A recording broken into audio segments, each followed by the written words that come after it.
Ok, entonces una vez que hemos nosotros sintetizado el mevalonato que posee, dijimos, 6 carbonos, dado que venían de 2 acetilcoenzima A más 2, teníamos 4 acetoacetilcoenzima A más otros 2 de acetilcoenzima A, tenemos entonces el hidroximetilglutarilcoenzima A que luego se reduce para formar entonces mevalonato, ¿sí?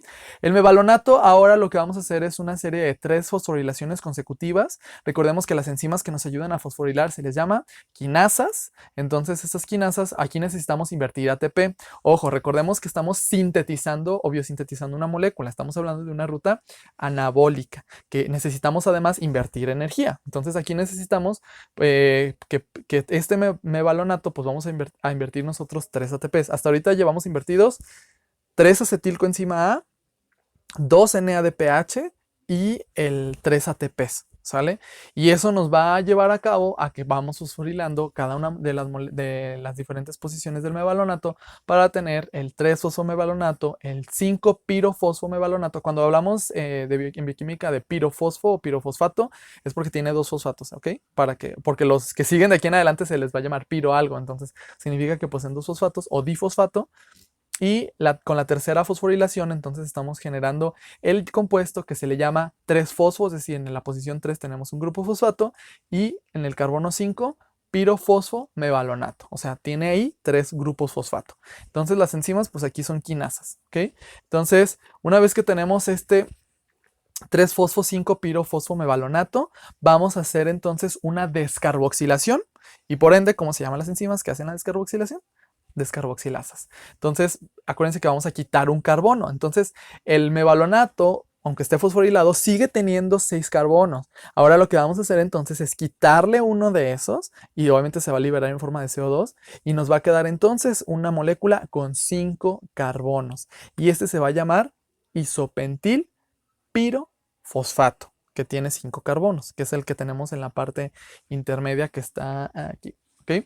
Y este mismo isopentil pirofosfato existen una serie de enzimas isomerasas que nos dan lugar a una molécula, un isómero de este que se le llama 3,3-dimetilalil pirofosfato, que sigue teniendo 5 carbonos, ¿ok?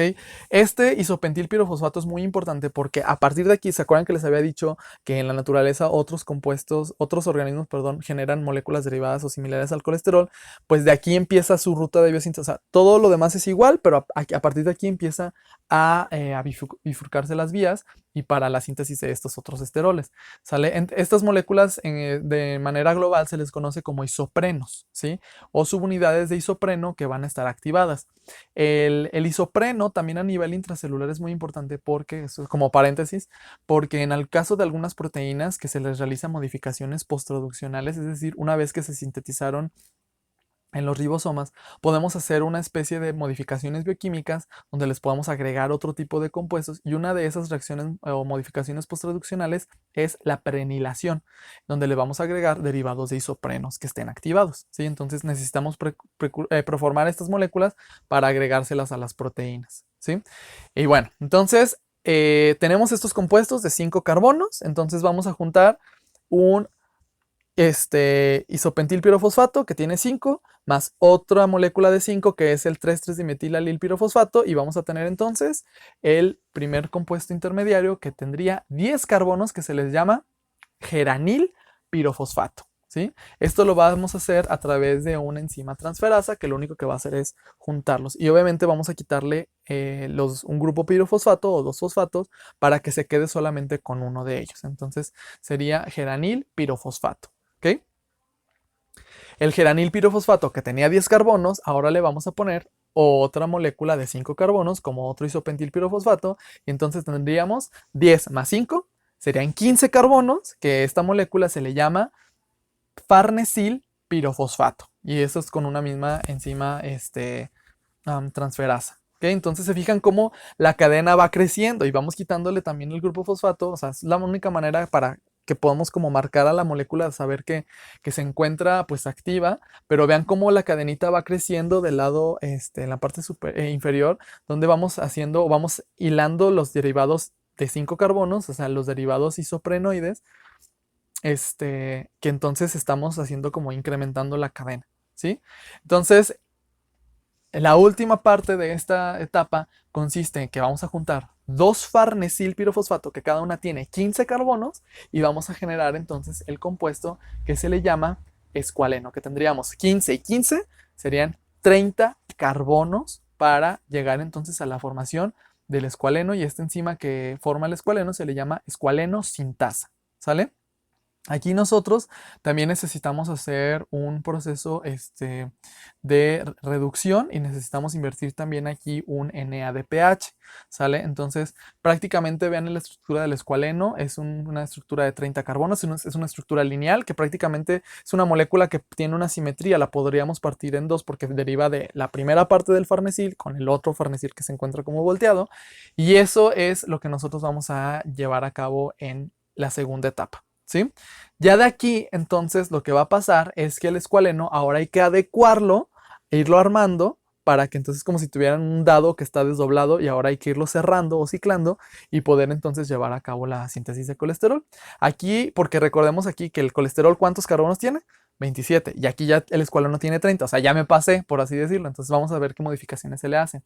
El escualeno primero se tiene que ciclar, entonces esto lo va a lograr a través de una primera reacción, un paso intermedio, donde se va a formar un grupo epóxido en los carbonos 2 y 3. Esto lo hace una enzima oxidasa o oxigenasa o escualeno oxigenasa, y vamos a llevar a cabo esta primera formación de este epóxido. Luego se hacen una serie de modificaciones con una enzima ciclasa para que los grupos metilo se vayan como que uniendo, se vayan transfiriendo hacia las otras posiciones y se vaya, como quien dice, cerrando la estructura del escualeno hasta generar un compuesto intermediario que se llama lanosterol. ¿Sale? Lanosterol posee 30 carbonos y de esta sería la primera parte. ¿Ok?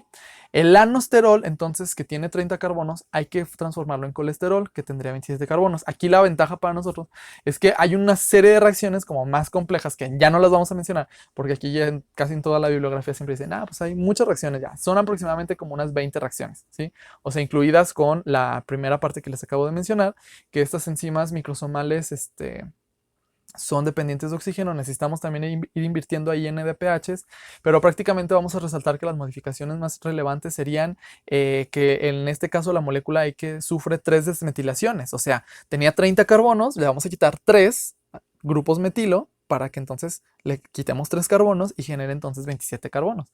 Entonces se elimina un grupo metilo en el carbono 14 y 2 del carbono 4, eso genera un intermediario que se llama simosterol.